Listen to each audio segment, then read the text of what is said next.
Once upon a time, there was a land that was happy and prosperous. It had a great education system, safe streets, and jobs for everyone. There were a few poor people and a few rich people. Most were in the middle. The people of this land paid for their good life by investing in their future together. They called this paying taxes.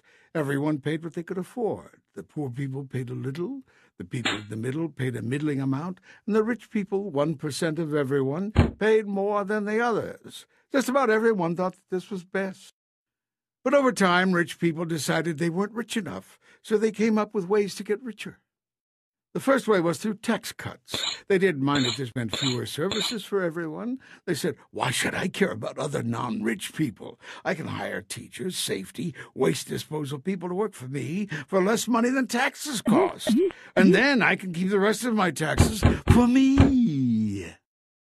The second way rich people got richer was through tax loopholes. These are laws that allow people to avoid paying taxes, with the idea that it's beneficial for other people too, if this group didn't pay. The third way rich people got richer was to pay no taxes at all. This is called tax evasion. Of course, if all the people did this, everything would fall apart. But rich people and giant companies they owned figured no one would notice. This is illegal, but many did it anyway. And so it went. In 20 years, rich people doubled their share of the land's income. Schools, public safety, the roads, parks, libraries, public transportation all went into decline. The rich people didn't care. They said everyone gets what they deserve, and they bought their own teachers, police, garbage collectors, and transportation.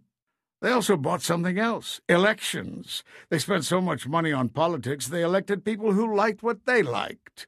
More tax cuts for the rich and big businesses, and fewer schools, road repairs, police, firefighters, and nurses for everyone else. When the 99% became upset, the rich people and their politicians said, "There is no other way."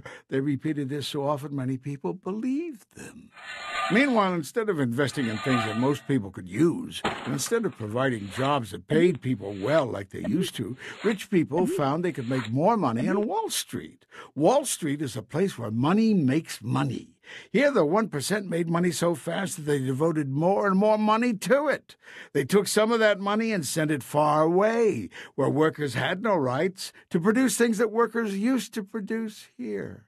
When ordinary people wondered why rich people needed so much money, the 1% said, "Don't worry. This is good for you, too, because it will trickle down from us to you. Someday you'll be rich, and then the rules we made for us will be your rules, too." Some people weren't so sure about this, so the rich people bought newspapers and TV and radio stations and internet companies and paid them to repeat over and over, "Someday you will be rich, too. There is no alternative." Soon you could hear people saying, "There is no other way. Someday we'll be rich." Meanwhile, the rich people's money piled higher and higher. But after a while, it was piled too high. One day, the money fell down with a big crash. It fell down right on the houses of millions of ordinary people. It broke their houses. Then more money towers fell down. They fell on ordinary people's jobs. This is terrible. Everyone was scared. How did this happen? The government said, "We have to fix this." They were so used to rich people being rich, they immediately started printing money and giving it to rich people. But they didn't give any to the ordinary people whose houses and jobs were broken by the crash. Those people said, "You gave the rich people money to replace their money that got lost in the crash. Why aren't you giving us any to fix our houses and our jobs? They got broken in the crash too." The government had no answer.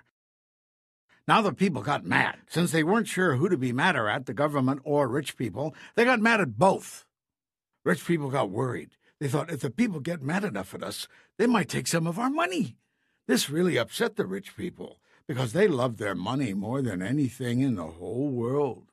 So they devised a plan. They called it, "Look over there."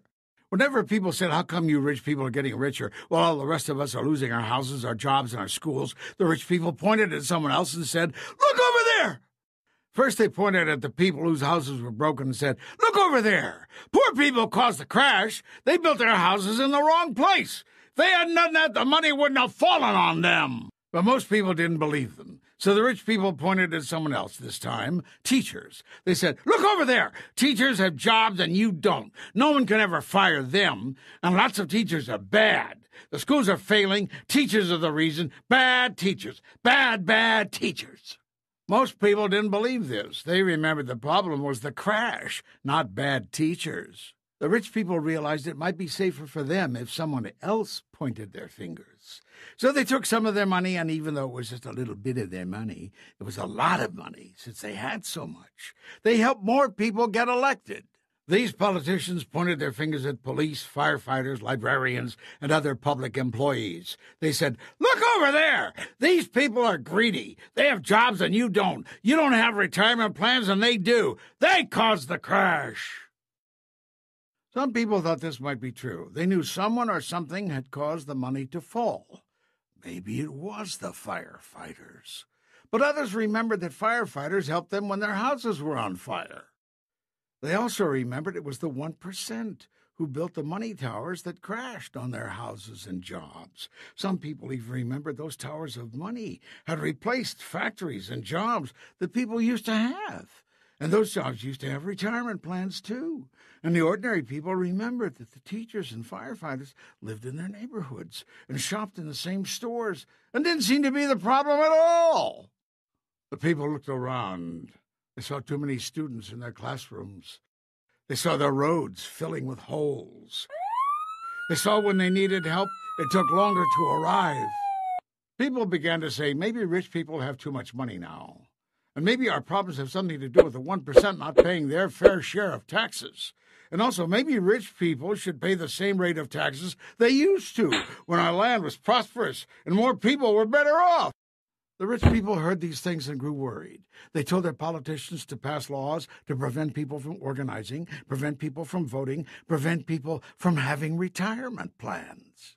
But now the people understood the problem. It was rich people who crashed the money onto their houses and jobs. It was the 1% who got politicians to cut their taxes until there wasn't enough for schools, safe streets, libraries, health care, and parks.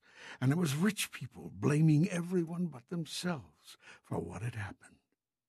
This is where we are now. And we have a question. Is there no alternative?